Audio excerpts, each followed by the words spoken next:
రెటికా breaking news చూస్తున్నాం. AP ముఖ్యమంత్రి చంద్రబాబు ఇవాళ ఢిల్లీ వెళ్లనున్నారు. సాయంత్రం 6 గంటలకు గన్నవరం ఎయిర్పోర్ట్ నుంచి బయలుదేరి ఢిల్లీ వెళతారు. రేపు మధ్యాహ్నం 2 గంటలకు కేంద్ర ఆర్థిక మంత్రి నిర్మలా సీతారామన్తో సీఎం భేటీ కానున్నారు. రాష్ట్రంలో చేపడుతున్న పలు అభివృద్ధి కార్యక్రమాలను కేంద్ర మంత్రికి వివరించి ఆర్థిక సాయం కోరనున్నారు.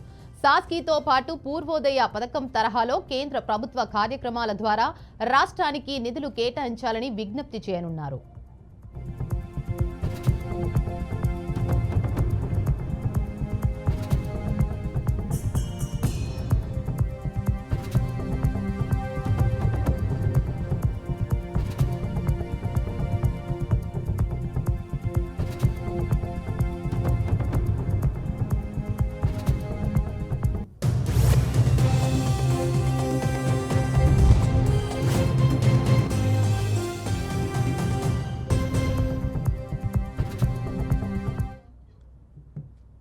ఇక దీనిపై మరింత సమాచారాన్ని మా ప్రతినిధి నాగకిషోర్ అందిస్తారు. చెప్పండి నాగకిషోర్. దేవిక సాయంత్రం 6 గంటలకు ఏపీ సీఎం చంద్రబాబు నాయుడు ఢిల్లీకి వెళ్ళనున్నారు. ప్రధానంగా ఢిల్లీకి వెళ్ళిన అనంతరం రేపు మధ్యాహ్నం 2 గంటల సమయంలో ఆర్థిక శాఖ మంత్రి నిర్మలా సీతారామన్ తోటి భేటీ అవనున్నారు. ఈ ఆంధ్ర రాష్ట్రానికి సంబంధించి ఏవైతే నిధులు కావాల్సిందో ఆ నిధుల మీద ప్రధానంగా చర్చించే అవకాశం ఉంది. దీంతో పాటు రాష్ట్రంతో చేపడుతున్నటువంటి పలు కార్యక్రమాలను కూడా కేంద్రం గమనించేసి ఉంది. ఇంకో విధంగా నాస్కోతో పాటు పూర్వ కార్యక్రమాల ద్వారా రాష్ట్రానికి నిధులు కేటాయింపు కూడా చేయాలి అని చెప్పి నిర్మలా సీతారామన్ విజ్ఞప్తి చేయనున్నారు. దీంతో పాటు ఇంకా కొన్ని కేంద్ర పథకాలు రాష్ట్రంలోకి రానున్న నేపథ్యంలో అదేవిధంగా అమరావతికి సంబంధించి అన్ని అభివృద్ధి కార్యక్రమాలు చేపడుతున్న తరుణంలో దానికి కూడా తోడ్పాటు అందించాలని చెప్పేసి ఆర్థిక శాఖ మంత్రి నిర్మలా సీతారామన్ కోరనున్నాడు. ఏవైతే రాష్ట్రానికి సంబంధించి కేంద్రం నుంచి కొన్ని నిధులు పెండింగ్ ఉన్నాయో ఆ కూడా వెంటనే విడుదల చేసే విధంగా కూడా ఆర్థిక మంత్రి నిర్మలా సీతారామన్ తోటి చర్చించే అవకాశం ఉంది. ఇంకో పక్క చూసుకున్నట్లయితే రేపు సాయంత్రం సమయంలో 5 గంటలకు ఢిల్లీలోని ఒక ప్రైవేట్ హోటల్లో ఎకనామిక్స్ టైమ్స్ నిర్వహించే వరల్డ్ లీడర్ ఫోరం సదస్సులు కూడా చంద్రబాబు నాయుడు పార్టిసిపేట్ చేసే అవకాశం ఉంది. అదే రోజు సాయంత్రం అక్కడ నుంచి బయలుదేరి అమరావతికి వస్తున్నట్టుగా కూడా తెలుస్తా ఉంది. Devika. Right, thank you Nagakishore.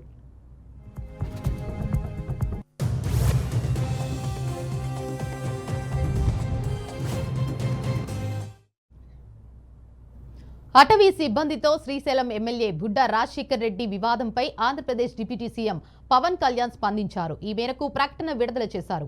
అటవీ శాఖ ఉద్యోగులపై దాడి ఘటన గురించి తెలిసింది. ఎమ్మెల్యే ప్రమేయంపై నివేదిక ఇవ్వాలని ఆదేశించాను అని చెప్పారు. బాధితులపై కేసులు పెట్టాలని తెలిపానన్నారు. ప్రజా జీవితంలో ఉన్నవారు తమను తాము నియంత్రించుకోవాలని సూచించారు. ఉద్యోగుల విధి నిర్వహణకు ఆటంకం కలిగించేవారు ఏ స్థాయిలో ఉన్నా కూటమి ప్రభుత్వం ఉపేక్షించదు అని పవన్ కళ్యాణ్ హెచ్చరించారు.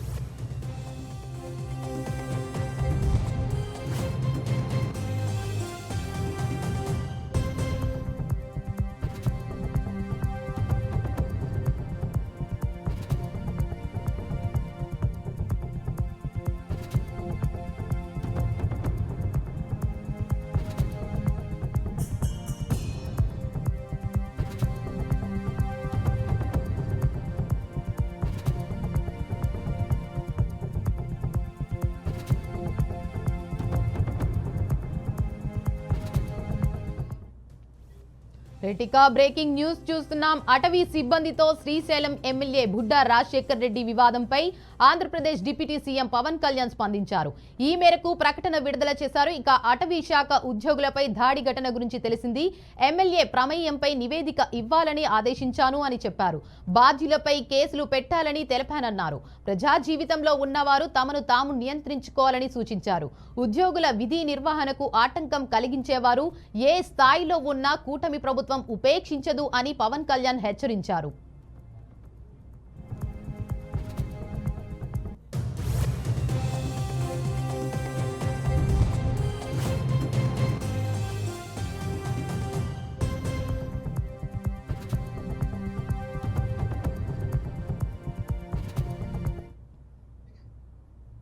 మద్యం కేసుపై ఏపీ ప్రభుత్వం కీలక నిర్ణయం తీసుకుంది. నిందితుడు కేసీరెడ్డి ఆస్తుల జప్తునకు అనుమతి ఇచ్చింది. ఈ మేరకు అధికారిక ఉత్తర్వులు వెలువడ్డాయి. దీంతో ఆస్తుల జప్తునకు ఏసీబీ కోర్టులో సిఐడి అధికారులు పిటిషన్ దాఖలు చేయనున్నారు. మద్యం ద్వారా వచ్చిన అక్రమ ఆదాయంతో కేసీరెడ్డి ఆస్తులు కొనుగోలు చేసినట్లు ఆరోపణలున్నాయి. ఈ కేసులో కేసీరెడ్డి A1 గా ఉన్నారు. ప్రస్తుతం విజయవాడ జిల్లా జైల్లో జ్యుడిషియల్ రిమాండ్లో ఉన్నారు.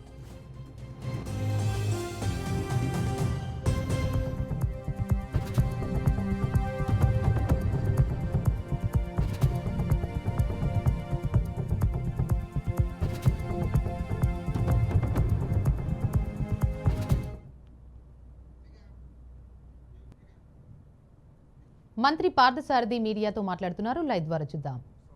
మార్చినప్పుడు వచ్చే ఏదైతే ఎక్స్టర్నల్ డెవలప్మెంట్ ఛార్జెస్ ఏదైతే ఉంటాయో ఆ ఛార్జెస్ని ఆ ప్రాంతంలో మౌలిక వసతులు అభివృద్ధి కోసం వినియోగించాలని చెప్పేసి ఈ ఈ మార్పు యొక్క లక్ష్యం అని చెప్పేసి కూడా నేను మనవి చేస్తా ఉన్నాను. అంతేకాకుండా ముఖ్యమంత్రి గారు కూడా స్పష్టంగా సూచనలు చేయడం ఏంటంటే ఎక్కడైతే ఈ భూ మార్పిడి జరిగిందో ఆ మార్పిడి ద్వారా వచ్చిన ఈ డెవలప్మెంట్ ఛార్జెస్ ఏదైతే ఉంటాయో ఆ ప్రాంత అభివృద్ధికి ప్రత్యేకమైన ప్రాధాన్యత ఇవ్వాలని చెప్పేసి కూడా ముఖ్యమంత్రి గారు సూచించడం జరిగిందని చెప్పేసి మనం చేస్తాను. కన్వర్షన్ డిఫరెంట్ ఛార్జెస్ ఉన్నాయి, ఆ ఛార్జెస్ని అక్కడ వినియోగించాలని చెప్పేసి. గుంటూరులో తెలుగుదేశం పార్టీ కార్యాలయానికి 2954 చదరపు గజాల మున్సిపల్ భూమిని 33 సంవత్సరాల కాలానికి అంటే 2 విత్ రెట్రాస్పెక్టివ్ ఎఫెక్ట్ 2017 నుంచి 37/2017 నుంచి అద్దెకు GMS 340 రెవెన్యూ శాఖ డేటెడ్ 21/7/2006 నిబంధనల ప్రకారం ఎకరానికి 1000 రూపాయల చొప్పున అద్దె వసూలు చేసే పద్ధతిలో ఇవ్వడానికి మరియు 99 సంవత్సరాల వరకు పొడిగింపు చేసుకునే విధంగా అవకాశం కల్పిస్తూ అద్దెకు ఇచ్చే ప్రతిపాదనకు రాష్ట్ర మంత్రి మండలి ఆమోదం తెలిపింది. ఏపీసీఆర్డీ అథారిటీ 18/8/2025 చేసిన రిజల్యూషన్ నెంబర్ 572/2025 ద్వారా ఆమోదించిన నిర్ణయాన్ని అమల్లోకి తెచ్చేందుకు L1 బిడ్డర్లకు పని అప్పగించేందుకు అమలుపరిచేందుకు chairman and managing director ADCL విజయవాడకు అధికారం ఇచ్చి ప్యాకేజీలు 43, 44 పనుల అవార్డును L1 బిడ్డలకు అప్పగించే ప్రతిపాదనకు రాష్ట్ర మంత్రి మండలి ఆమోదం తెలిపింది. ఈ 44 ప్యాకేజీ ప్రకారం అమరావతి ప్రాంతంలో క్లియర్ వాటర్ పంప్ హౌస్, అదేవిధంగా SUGRలో ఎలక్ట్రో మెకానికల్ పనులు చేయడానికి నిర్దేశించిన టెండర్ అది. అదేవిధంగా 43 టెండరు ఇంటేక్ వెల్ అంటే ఈ ప్రాంతానికి మంచినీటి వసతులు ఏర్పాటు చేసే ఇంటేక్ వెల్స్ కానివ్వండి, అప్రోచ్ బ్రిడ్జ్, రా వాటర్ పంపింగ్ మెయిన్ పనులు ఈ ప్యాకేజీలో ఉన్నాయని చెప్పేసి మనం చేస్తా ఉన్నాను. దీన్ని L1 బిడ్డలకి అప్పగించేందుకు మన క్యాబినెట్ ఆమోదించిందని చెప్పేసి కూడా నేను మనం చేస్తాను. దీనివల్ల ఏదైతే అమరావతిని అభివృద్ధి చేయాలి త్వరితగతిన ఇంటర్నేషనల్ స్టాండర్డ్స్ కూడిన అమరావతిని ఏదైతే అభివృద్ధి చేయాలనుకుంటున్నామో ప్రజలందరికీ కూడా ఉపయోగపడి సౌకర్యవంతంగా ఉండే రాజధాని ఏర్పాటు చేయాలనుకుంటున్నాము. దాంట్లో దీని మూలంగా కూడా ఆ లక్ష్యం నెరవేర్చడానికి అవకాశం ఉందని చెప్పేసి మనం చేస్తాను. అమరావతి క్యాపిటల్ సిటీ ఆంధ్రప్రదేశ్లో క్రిటికల్ ఇన్ఫ్రాస్ట్రక్చర్ మరియు ఇన్వెస్ట్మెంట్ ప్లాన్ కింద గ్రామ పంచాయతీలలోని ల్యాండ్ పూలింగ్ సిస్టంలోని జోన్లలో మౌలిక సౌకర్యాల అభివృద్ధికి 7 సంవత్సరాల నిర్వహణ మరియు రక్షణతో EPC మోడ్ కింద జోన్ వారీగా టెండర్లను ఆహ్వానించేందుకు అనుమతిస్తూ అభివృద్ధి మౌలిక సదుపాయాల కార్యక్రమం కోసం 904 కోట్ల మొత్తంకు పరిపాలన ఆమోదం ఇచ్చే ప్రతిపాదనకు రాష్ట్ర మంత్రి మండలి ఆమోదం తెలిపింది. ఇదేంటంటే మన క్యాపిటల్ రాజధాని అమరావతి రాజధాని చుట్టూతా ఏదైతే 25 గ్రామాలు ఉన్నాయో మరి ఆ గ్రామాల్లో కూడా ఈ స్థాయి అమరావతిలో ఇన్ఫ్రాస్ట్రక్చర్ ఏ స్థాయిలో అయితే మనం డెవలప్ చేస్తామో ఆ స్థాయిలో ఆ 25 గ్రామాల్లో కూడా డెవలప్మెంట్ చేయాలని చెప్పేసి గతంలోనే చంద్రబాబు నాయుడు గారు ఆ గ్రామ ప్రజలందరికీ కూడా హామీ ఇవ్వడం జరిగింది. ఆ హామీ మేరకు ఇప్పుడు అదే స్థాయిలో రాజధాని స్థాయిలో ఇన్ఫ్రాస్ట్రక్చర్ని డెవలప్ చేయడానికి టెండర్లు పిలవడానికి అడ్మినిస్ట్రేటివ్ శాంక్షన్ ఏదైతే ప్రతిపాదన చేశారో దానికి ఆమోదం తెలిపిందని చెప్పేసి మనం చేస్తాము.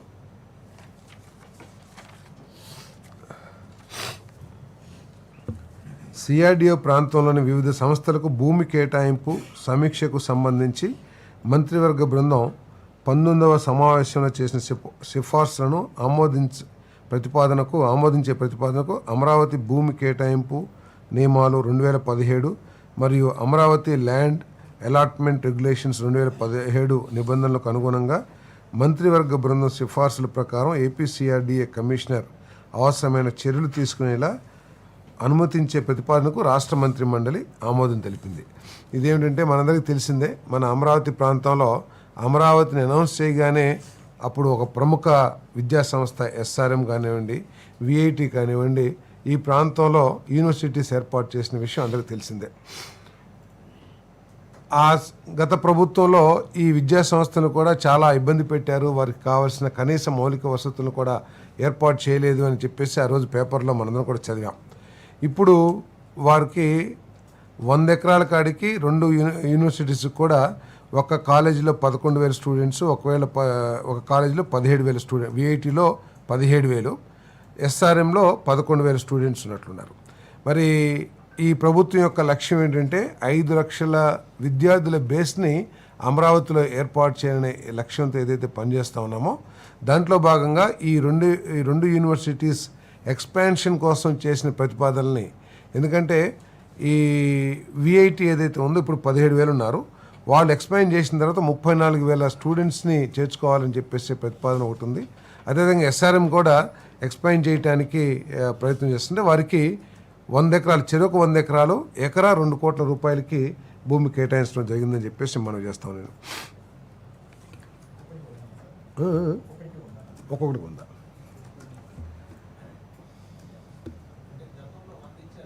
గతంలో 100 ఇచ్చాము. 17,000 మంది స్టూడెంట్స్ని, కొన్ని లక్షల స్క్వేర్ ఫీట్ బిల్డింగ్స్ని ఇద్దరు కూడా డెవలప్ చేశారు. ఫుల్ స్కేల్లో ఆ యూనివర్సిటీస్ 2 పనిచేస్తూ ఉన్నాయి.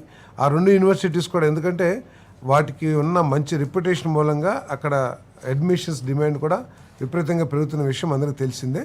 దానికి అనుగుణంగా వాళ్ళు ఎక్స్పాండ్ చేయాలని చెప్పేసి